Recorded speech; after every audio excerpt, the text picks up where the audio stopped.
what you did and say, perhaps wrong people ended up on the list and their lives got damaged, because that's what governments do. They come along and they take anything that's good and they corrupt it and they use it for evil. Unfortunately, it's the reality of things. Unfortunately, that's right. And you know, you talk a lot about the Matrix, and I wonder sometimes when you talk about the Matrix what people understand that it is. Yeah. Especially there's a very large younger crowd that follows you, and I wonder what is it that they think that the Matrix is.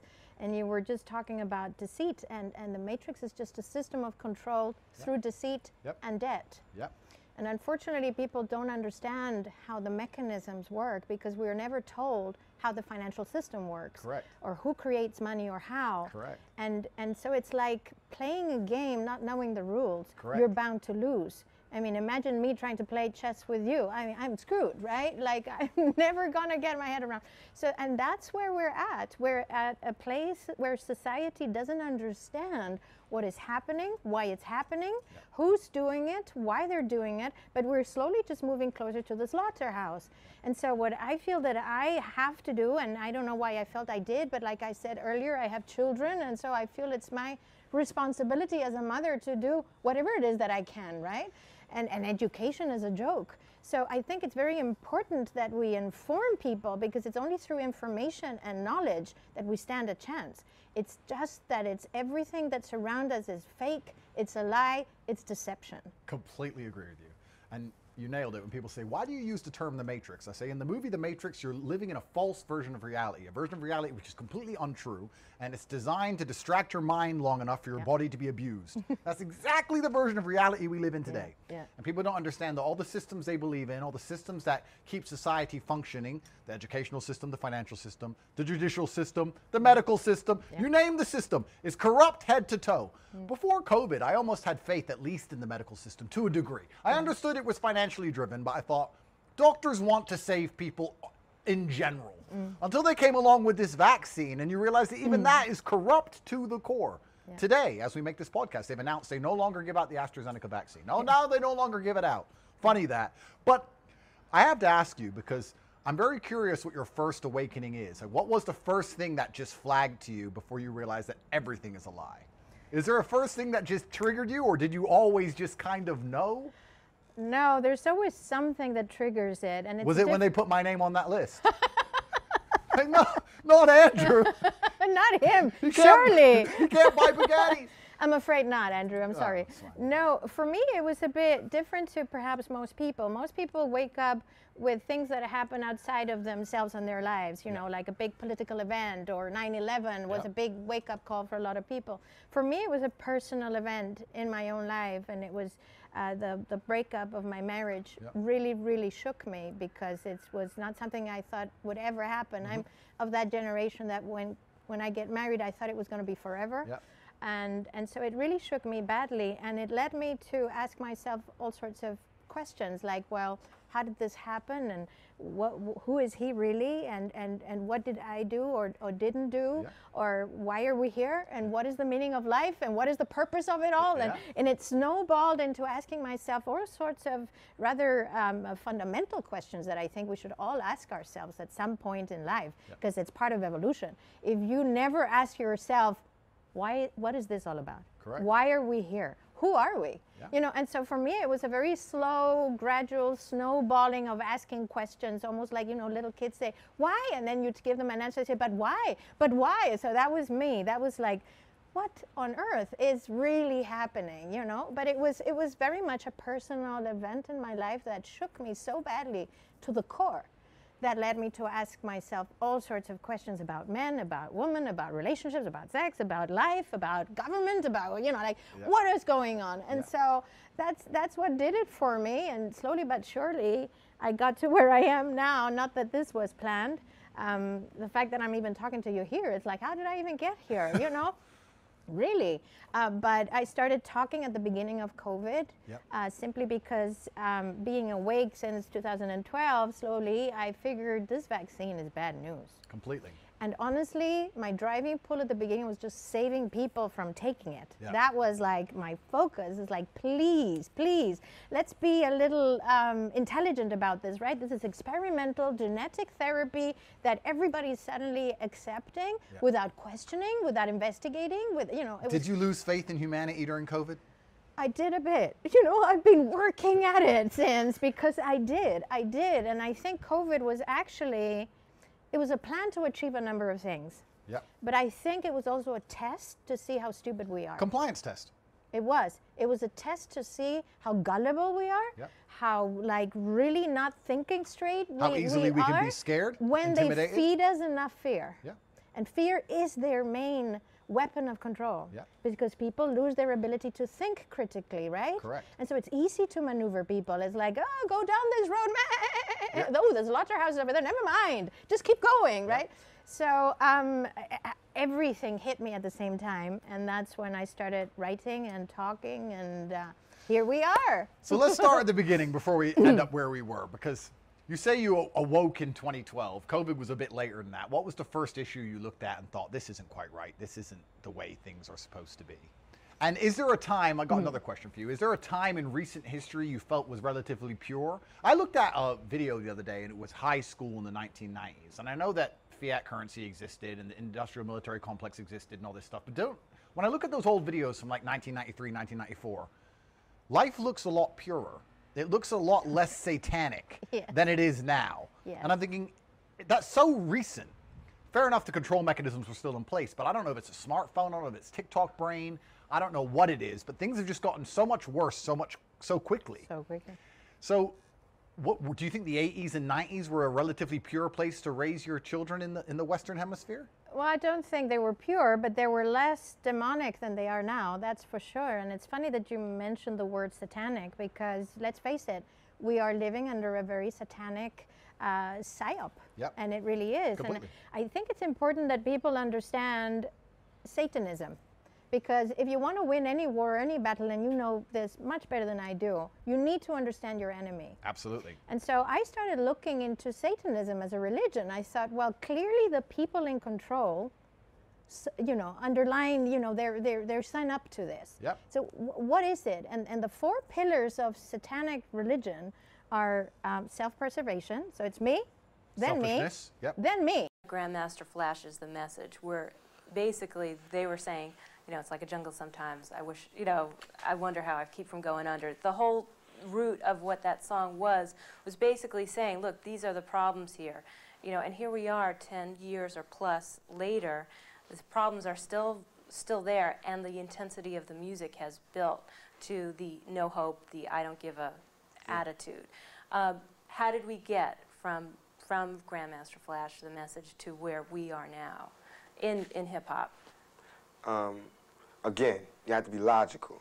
If I know that in this hotel room they have food every day, and I'm knocking on the door every day to eat, and they open the door, let me see the party, let me see like them throwing salami all over just like throwing food around. But they're telling me there's no food in here. You know what I'm saying? Every day, I'm standing outside trying to sing my way in. You know what I'm saying? We are hungry, please let us in. We are hungry, please let us in. After about a week, that song is going to change to, we hungry, we need some food. After 2-3 weeks, it's like, give me all the food, and breaking out the door. And after a year, you just like, you know what I'm saying? I'm picking the lock, coming through the door, blasting, you know what I'm saying? It's like you hungry, you reached your level, you don't want any more. We asked 10 years ago. We was asking with the Panthers. We was asking with them, with civil rights movement. We was asking, now those people that were asking, they're all dead and in jail. So now what do you think we're going to do? And we shouldn't be angry. And my raps that I'm rapping to my community shouldn't be filled with rage. You know what I'm saying? They shouldn't be filled with the same atrocities that they gave to me. In the media, they don't talk about it. So in my raps, I have to talk about it. And it just seems foreign because there's no one else talking about it. Right. Well, playing devil's advocate, somebody might say, well, what does Tupac have? He's a movie star. He's got, hit records. What does he have to complain about? And I'm going to tell you, it's like being the last person alive, you know what I'm saying? After 3 days, you can't do anything. What can I do? Where can I go? There's no black neighborhood you know what I'm saying, with black people who have the same amount of money as me. You know what I'm saying? There's richer and there's poorer. There's no just, you know, did a movie, got a little bit of money, live in okay black neighborhood. I have to be in a white neighborhood, so I don't fit in. That's hell. It's hell when you can't be around your peers. All my life I grew up around black people, poor people, but I can't live around poor people now because they'll rob me. And why would they rob me? Because they're starving, because there's no money here. But they're telling me, now that I made a little money, I have to move here. So it's not like no one's ever trying to deal with this section. They're just moving away from it. And we're going to have more stars coming from together, but they're gonna all move this way. You know what I'm saying? So it's like all the society is doing is leeching off the ghetto. They use the ghetto for their pain, for their sorrow, for their culture, for their music, for their happiness, for their movies, to talk about boys in the hood. You know what I'm saying? I don't want to be another I don't want to be 50 years old at a BET We Shall Overcome Achievement Awards. You know what I'm saying? Not me. You know, I want when they see me, they know that every day when I'm breathing, it's for us to go farther. You know, every time I speak, I want the truth to come out. You know what I'm saying? Every time I speak, I want to shiver. You know, I don't want them to be like, they know what I'm going to say because it's polite. They know what I'm going to say. And even if I get in trouble, you know what I'm saying? Ain't that what we're supposed to do? I'm not saying I'm going to rule the world or I'm going to change the world, but I guarantee that I will spark the brain that will change the world. And that's our job, is to spark somebody else watching us. We might not be the ones, but let's not be selfish, and because we're not going to change the world, let's not talk about how we should change it. I don't know how to change it, but I know if I keep talking about how dirty it is out here, somebody's going to clean it up. And that song, that was real. That was made 5 minutes. I wrote it after just coming from trying to get another member out of Digital Underground out of jail. We just been harassed by the police, guns put to our head, and 2 days earlier we just come from the fucking Grammys. You know what I'm saying? It just wrecked my whole brain. I couldn't believe it, that no matter where you go, you're always going to be a nigga. That's how I felt. I felt so helpless, and I was like, you know, forget trying to impress these people. I finally got to the point where I was like, there is no way out of this circle. So I don't give a fuck. That's what, and I was like, they was like, what are you going to call it? And I felt like, you know, I really don't give a fuck. Fuck the title. I want people to hear what I'm saying. I don't give a fuck. And that's how I felt. And it's not like I'm saying, oh, watch them trip off this curse. You know, well, look, I'm cursing. Look, ooh, ooh, ooh. That's how I felt. That was the language. And, you know, when brothers put that in, I want them to hear, and I want them to feel as though I didn't try to cut corners when I spoke to them. You know what I'm saying? I didn't try to make it sound good. You can hear somebody's talking to the masses to you. You know what I'm saying? You can hear like it's nice going, well, we here at Clydesdale's Auto Factory want to give a little bonus to you with your plight. You know, if they're making a big deal out of it, to me it's personal. My struggle is with every young black person on a personal level, between me and you. You know what I'm saying? I'm not trying to cause a big revolution and get all these people behind me because I want nobody to follow me, because I don't know where I'm going. I don't even know where I'm going. You know what I'm saying? I'm going forward. I don't know where that's going to take me. I don't want to lead nobody into war. I don't want to lead nobody into poverty. Nothing. I'm going straight ahead. What I do want is for brothers to take the notion to where they feel as though we are a unit, and they also have to move straight ahead. You know what I'm saying? It's not about just being stuck. You got to move straight ahead. However, and if it's something where, you know, the ending doesn't come out so well, you know, c'est la vie. But we can't. This is not an alternative. The way we are right now, this is not. I'm gonna work harder, and I really don't care who's offended, because how could you take offense from somebody trying to dig their way out of a hole? What's so offensive about me surviving? You know what I'm saying? That's why I take great offense, because you're obviously saying you want me to shut up and die. That's what they're saying. Shut up and die. Stop worrying about it. Everybody got so, it wasn't no thing for Ice Cube to be talking about killing in the hood. But as soon as he was talking about anybody else dying, it was problems.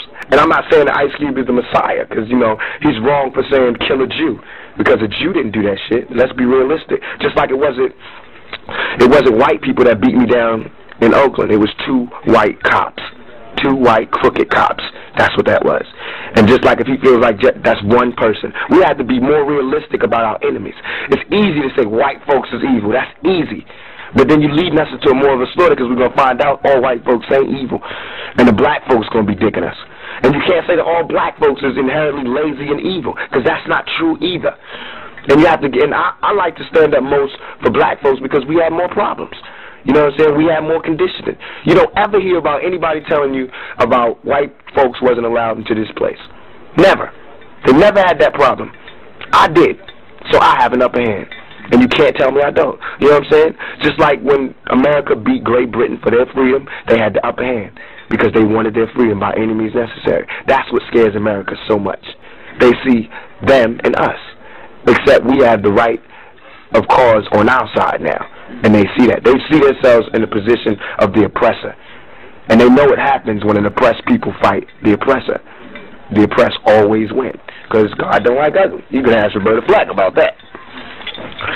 Well, there's something else I think a lot of white Americans are afraid of, and you talk about it here in the bio, the fact that legions of white youth are jumping on this music. They're jumping on rap music, and, and there's a lot of them who are maybe just there because it's a fad thing, but there's a lot of kids who are keying in to what's being said. This kid, this Oriental kid came up to me, and he had my album, Digital Underground's album, the Juice soundtrack, Raw Fusion's album, Ice Cube's. I mean, he studies the music like a religion. You could see from what he had bought that he knew what he was getting. He wasn't just buying the hot shit. He was buying what he wanted to hear.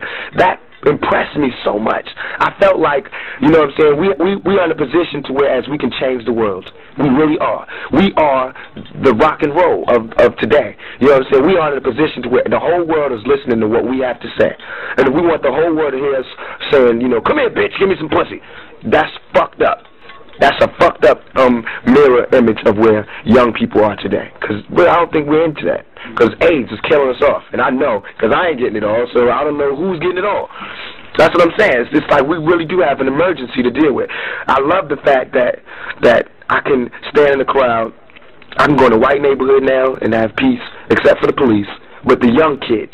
You know, the adults, they're still going to see me as a nigga. But the young kids, they go out of their way to talk to you, you know? And even when I'm in a bad mood, they always, you know, how you doing? Because they really are interested in what you have to say, and they know what I'm talking about, and I love that. You got to love that. But we cannot be distracted. I love the fact that everybody likes our music, but still, Tupac, that's like I said, we're in a state of emergency, and I'm talking to my people, talking to my folks. Just that's what the huddle was for. But everybody can listen, because I'm not saying nothing that's evil or dang. Everybody can listen. I'm giving that. That's why I made the album. Here's my battle plans. Tupacalypse Now. Just the first draft. Everybody can hear it. Everybody can see it. I don't have no problem. There's nothing to hide. All that. And I wanted them to do it on the strength of me. And I knew I couldn't be the funniest nigga there. I ain't no noses, you know. I already got a big nose. You know what I'm saying? I couldn't do the freaky bit because I'm not a freak. Sex doesn't really, you know what I'm saying, take up too much time for me. So only way I could think about it was to be true to my family. You know what I'm saying? I came from a long line of revolutionaries, a long line of Panthers, and strong fighters and soldiers who fought for social change and for the betterment of their people. And I said, well, what better way for me to have a career than to make my mom proud, make my people proud, and speak up. You know what I'm saying? Be a part of the solution. So. Now, was there a particular moment when? I mean, how did you go from putting your turntables in a storage bin to being on? Because you know me, when it was time to do Humpty Dance, no matter what work I had to do, I made sure it was done, and I snuck on stage. And if you look in the back, you can see me doing the Humpty Dance. And every night I edge on closer to the front. Finally, they were just like, you might as well just get right there in the front and center, because you know you edging on. They did, and people was like, you know, you got a lot of energy. People from the record company, you got a lot of energy. Keep them. And Shaq was like, oh, why don't you just do that part? And then I just get more parts, you know. Finally, I worked my way in there, boy. I put my elbows up in there. They had to give me some room. But I love that. But I love Shock for doing that. And he checked himself. He said, I can either, you know what I'm saying, take all this attention, or I can give this young, up-and-coming rapper a little bit. And I want to show him that he did the right thing. You know what I'm saying? That's what Juice is about. Showing that, you know, you planted the seed, now I'm going to be sure and blossom. But that's what I want for every young black man, wherever you are, whatever you do. And we don't need no more rappers. We don't need no more basketball players, no more football players. We need more thinkers. We need more scientists. You know, we need more managers. We need more mathematicians. We need more teachers. We need more people who care. We need more, you know what I'm saying? We need more women, mothers, fathers. We need more of that. We don't need any more entertainers. And I know that sounds real effed up for me to say that from where I'm at, but it's really not all you think it is, and I think people don't understand that. You know what I'm saying? We need to concentrate on having a society. What if we did get our freedom? We'd have a whole society of basketball players, you know what I'm saying, football players, rappers, dancers, actors, and Michael Jackson to be our president. We'd be stuck. You know what I'm saying? So that's what I mean, and all this politics shit is crazy because, be honest, What the hell does George Bush know about, you know what I'm saying, 125th Street, Apollo Theater? Any of them. Pick one. Pick any of them. What do they know? And that's how I feel like that's really a bad message to send out for young America, young black Americans. Well, I tell you. So who do I talk to? Who's there for them? You know what I'm saying? They don't say, Bush, it's wrong for you to be out here talking for young white kids. You need to talk for the whole country. So I want you to go move the White House to the ghetto. Why don't they do that? That would be a good president. That would be a great president. A president who felt like, you know, I'm living in the ghetto. Live in the ghetto. Because he's supposed to be of the people, right? So then how can I respect a man who's not of me? And isn't really interested in finding out. Not really interested either. You know what I'm saying? You know what worries me about politicians is I look around and I wonder, I don't think we got too many black leaders either. Regardless of what color they are, white people should have, when that Japanese man, when them Japanese folks said something about America, the whole country went crazy. Now nobody want to buy Japanese shit, right? What really fucked my head up is when they had them Sambo dolls and was disrespecting black people as a whole. I'm talking about black people who built this country. You know what I'm saying? Who probably built the TV that he said it on. Nobody said shit. There wasn't no problem. Ha. Bush was laughing with him. I bet Bush and the Japanese dude was telling black jokes. You know what I'm saying? When you get 3 niggas in the house, welfare, ha. You know what I'm saying? That's how they take it. That's how I feel. I don't ever feel like I'm represented by Bush or any of them. So I feel as though right now we have to look at it as if we are in the wilderness. That's where we are as black folks, in the jungle, lost in the jungle. So we got to survive, and that's why I feel like any means necessary, and not just in a poetic Malcolm X way, but any means necessary in a Fannie Lou Hamer way, or in a Fred Hampton way, where any means necessary. Not dying in a blaze of glory on TV in front of a whole bunch of people, but, you know, standing up for your rights. If you got to take a bullet from a black dude who is disrespecting a black woman, then that's by any means necessary. Not just dying from a cop or fighting the government or marching, because marching really doesn't help. Whoever don't know that, ask any 40-year-old lady who was 20 when she was marching. She got the same rights now that she had before. You know what I'm saying? And you got to question any country that had to free you. I heard this Black History Month celebration, they was talking about Abraham Lincoln freeing the slaves in 1992. He did not free me, because no man, especially no white man, is going to free me or hold me. You know what I'm saying? That's how I feel. The jails don't work for us, the court systems don't work for us, and until they do, we're going to have the continual problems. We're going to have ghetto crime, we're going to have violence at the theaters, we're going to have gang warfare, we're going to have drugs, we're going to have teenage pregnancy, we're going to have confused people, we're going to have people on drugs. All that comes from when things are not right. When things are not right. And I blame this country because they could do it. Just like J. Edgar Hoover spent time infiltrating the Black Panthers and destroying them, he could have spent time infiltrating them and building them up, using them to make the ghettos a better place, making their message go farther instead of cutting it off. That shows me that somebody needs to pick up where the Panthers left off, because obviously they was dangerous. That the CIA, who protects this country, had to put their fire out so sloppy and so fucking ruthlessly. You know what I'm saying? Something was wrong. We obviously was tripping on to something, and it was, what was Panthers teaching? I said, what it was they teaching? Unity. For us to come together and for us to defend ourselves. They didn't knock off Martin Luther King quick like that, because he was talking that peace shit. So he had time on his hands. But when somebody was talking about fighting back, them niggas was knocked off with a quickness. I know. I'm a product of those that were knocked off. You know what I'm saying? And that's what I'm telling you about. You know, this is what me as a young man growing up, this is what I feel like my destiny is. You know, this is my my call or whatever. This is my family. This is I inherited the family business. That's what I did. What inherited? What's good? I inherited the family business, and that's been a revolutionary. You know what I'm saying? Terrorizing this country through my music. You know what I'm saying? I know they would love for me to do it through violence so they can stop me. But I don't feel like they can stop me through my music, because music is universal. And everybody loves soul music. I see white people listening to Marvin Gaye, and that makes me feel good. And then I see white cops beating down black folks, and that makes me feel bad. But, you know, I take the good with the bad. I take the good white folks with the bad white folks. You know what I'm saying? You got to take them on, just like I take the good black folks with the bad black folks. You know what I'm saying? Do you, the family business, do you have many, I don't know how old you were during that time, and do you have many memories of your parents? Crazy memories, man. I mean, like, I can remember being, like 4 and waking up and, like, going to my window and hearing the police going, yeah, the black bitch is laying in the bed. We can't tell who else is in here. And on the walkie-talkies, they were, you know, watching our house. And I didn't know that for years. I heard that. My mother was asleep. Everybody was asleep. I didn't know what that was for years. I remember later after I grew up, I told my mother about it, and she told me what it was. But I didn't even know for years. Imagine that being one of your fucking memories. You know what I'm saying? The police outside calling your mother a black bitch.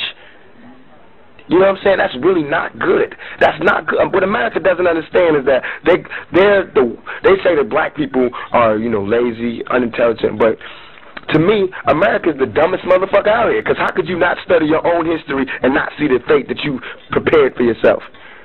They're raising me to be a soldier, and the more police beat me up, the stronger I get. You know what I'm saying? The more they try to make me into a racist, the more of an understanding integrationalist I become, I guess. You know what I'm saying? Because it's all about survival. And right now, I don't think we, you know, shit, we are people. And it's starting to be not enough people on the globe, much less not enough black folks on the globe. So really, I'm not really down for all that other shit. We don't have to, and I don't want us to go back to Africa, because we built this country as great as it is, and it's a great country, let me say. It's a great country, except it's just the people at the top is fucking our money over, sending it to Iran and shit. You know what I'm saying? There's people starving. We're sending billions to take care of the starving people in Russia. But it's people starving in South Central. You know what I'm saying? We got a lottery where one person can win 25 million, and there's people who don't have zilch. You know what I'm saying? They're showing me pictures of babies with big bellies in Timbuktu, and I'm seeing babies with big bellies next door. How does that make me want to be, you know what I'm saying? And telling me to be all I can be in the army, because you're not going to be shit in the streets, you know what I'm saying? And I know something's wrong. All these white folks are so scared, then something is wrong. That's what's making it going, okay, use your head. You know what I'm saying? If Jimmy the Greek said black folks are superior athletically, you know what I'm saying? And all these people are scared of, you know, all of this censoring and J. Edgar Hoover and all of this, and you couple that with the fact that he killed, you know, he blackmailing people because his wife was with a black chauffeur, and all of this is telling me that black men are strong. Black men scare white men. You know what I'm saying? Black men have this mystique, this power. You know what I'm saying? But it's really not that. It's just that if you take so much from somebody, white women see it too. You know what I'm saying? The white men can take it, but the white women still see it. No matter how much they try to take them from it, they still see it in them. You know what I'm saying? And I'm not saying that to be wrong, and I'm just being honest. And any white woman that's listening, know I'm being honest. You know what I'm saying? And that's real. That's real, and that's a curse from what the evil did. You know what I'm saying? When you do that, they wanted to rape our women, and the payback is that it's jungle fever running rampant up in the streets of America. You know what I'm saying? And it ain't all like Spike showed it. It's usually the other way. And that'd be real, man. It'd be all different shit. It's some different shit out here. I'm enjoying just listening to you talk. I remember this the last time we got into it about the movie before, so I knew I was looking forward to coming over and talking about this record. The word nigger, interesting. A lot of artists use it in music today. We're hearing it more and more. But you've given a different meaning to it. You've assigned words each of those letters. Yes, nigger. N-I-G-G-A. Never ignorant, getting goals accomplished. And I mean that, not just in a cute way. You know, I purposely didn't put it on my record or nothing, because I didn't want anybody to just logo it real quick and come out with nigger T-shirts and all that type shit. Then white folks got little nigger badges and everybody's wearing nigger. You know what I'm saying? And just run it out. See, that's what we do. We always sell ourselves. I'm curious about the origin of your name and what it represents and what it. Tupac. My mother, you know, when she gave birth to me, she was just coming out of jail, being in jail, because they was holding her for the trial. So she had all these women, strong women around her, and she was like, what am I going to name my son? And it was this lady who just came from Peru, and she was telling my mother this folk story about a true life Peruvian revolutionary named Tupac Amaru, who the government had told him, okay, we want to. He was fighting the government, and he was really winning. These little fucking tribes was beating the government, and they said, okay, we want to stop fighting. We want to meet with Tupac Amaru. He came in and met with them, and they said, we want to cease the fighting. Would you please cease the fighting? Too many people are dying. We're going to give you what you asked for. He said, okay. Told them to cease fire. As soon as they said cease fire, they cut his arms off, cut his head off, cut his legs off, and stuck him on a stick and put him in the middle of the village. So this is my reminder. That's my reminder. Every time you say my name, that's my reminder to never compromise myself and never quit. There's no such thing as a truce while people ain't free, regardless of who it is. That's why I have a problem with Ice Cube saying Jew and the killer Koreans, because that's wrong. You know what I'm saying? It might be today we fighting against the white man, but next week it's going to be me and the Koreans fighting against Ice Cube, because that's wrong. You know what I'm saying? And how could you be teaching somebody wrong? We don't need that. We had a gang of motherfuckers treating us and teaching us wrong. We need to be taught right now. That's why I'm not going out there saying I'm a role model. You know what I'm saying? Fuck that. Pick up with the shit you can get from me, get the rest from Fresh Prince. You know what I'm saying? Just grab the rest and the next from the next nigga. You know what I'm saying? Learn from everybody. Learn from women and men alike. Because there's some crazy shit out here. Everybody's fucked up a little bit. Believe that. Like you believe crack kills. Yo, Playboy, I'm in town, make it happen. I said, cool. So I went into my little phones, called about 200 of the coolest people. Puff showed up with, you know, SUVs and FBI. It was just, you know, it was crazy. And, you know, because it was, you know, Puff was always sort of dangerous. All I have to say is about Sean is it's not my world. I don't understand any of that world. I don't pretend that I do. But I don't think this is necessarily a hip-hop related issue. No, he lives in a total different world. I don't know what he does. Sure, but you've also been in a position to see entertainers, famous people taking advantage of young girls. You've seen it. Yeah. So to say that you know nothing about it, I think is an nothing inaccurate. about his case, Mum should say. Yeah. I don't understand the sex trafficking side of it. Like, what do they mean by that? Is he like... It's, okay, so sex trafficking can be a very broad... That's what I'm saying. Yes. It's quite nuanced. So They're trying to make out, you know what Jeffrey Epstein was doing? Yes. Right, so that's the same thing where he was accused of trafficking young girls. When they busted Jimmy Savile in England, yeah, everybody was under it. Yeah. You know, everyone was involved, you're saying? It went to the case, picked up steam. Yeah, everybody was then under suspicion, that is saying, and so... But, like, to be totally honest with you, I don't think Sean Puffy Combs is somebody, from what I learned from the times I've hung out with him, I would never fuck with him. No, I mean, that guy's he's the real deal. Like, I would never fuck with him in any way, shape, or form.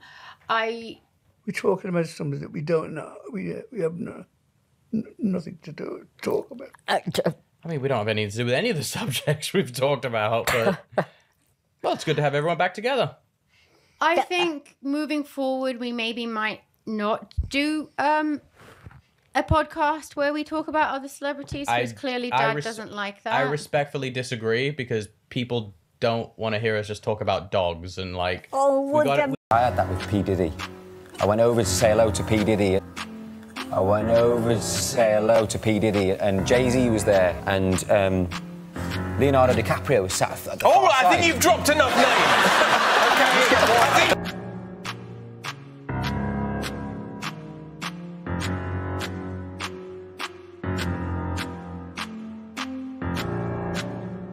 Joe Rogan is bigger than every single show at CNN combined and gets paid more than every single person at CNN combined. And he was 100% right about this thing through the entire time. Let me get this point out here. Tell me what he was right about. Okay, how about, you know what you just revealed last month on Pat's show about ivermectin? Yeah. Joe Rogan was saying that, and you were smearing him for saying that. Yeah. You literally said he's taking horse dewormer. Yes. He should be ashamed of himself. You pleaded with your audience to not take it. Yes. Then you come back around and you go, hey, Pat, you know what I just found out? Turns out this thing isn't for animals. Drugs for animals and horse. And people telling them to. What person? You know, you talk about, like, you know, cancel culture and who to shame. Ivermectin, a dewormer, Really? They are shaming themselves.